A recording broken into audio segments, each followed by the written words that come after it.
akwai wani abun da ya daɗe yana bani mamaki. Amma da Allah in dai ka sani ka ban amsa. Mutum ne gaba ɗaya inda aka yi totalin ma wani ma gaba ɗaya jarin shi ma miliyan 2 ne. Amma a ciki dai ci ya sha ya sutura, in asibiti ta taso harka na jinya dai je kai ya yi jinya da shi da yaransa da matansa gaba ɗaya. Kuma ya biya ma yaransa makaranta. Duk wani tsabga dai da ka sani na duniyance a cikin wannan miliyan 2 yake jujjuyawa yake ɗan kekkewayawa yi. Amma kai kana da saniya 50. Na farko baka ci ba baka sha ba. Baka yi suturan karan kanka ba. ‘Ya'yanka baka saka su a makaranta ba. Matanka bata huta ba, tana zuwa tallan nono, kuma a cikin madaran da ta je ta yi tallan nono din da shine da ta je ta yi cefanen karan kanta ta kawo.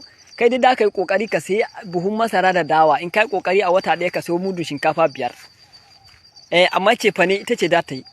To tambaya na anan, kai da kake da shanu 50, wannan da yake da jarin miliyan 2, shin wadatan zuciya ne ya fi mu, ko kuma dukiyan shi ne tafi albarka, ko kuma mu ɗin ba mu iya bi da dukiyar yadda ta dace ba ne ba? Sai na ji ku ‘yan uwanni na, Ubangiji Allah ya samu dace. Amma gaskiya ni wannan abu ya daɗe yana bani mamaki. Sannan kuma a ƙarƙashin wannan da zan ba ku shawara a nan ‘yan uwanninmu, wala duk inda kuke ku koya ma yaranku sana'a. Duniya ta canza, idan kiɗa ta canza rawa ma ta canza. Mu sa ‘ya'yayenmu karatu, mu sa ‘ya'yayenmu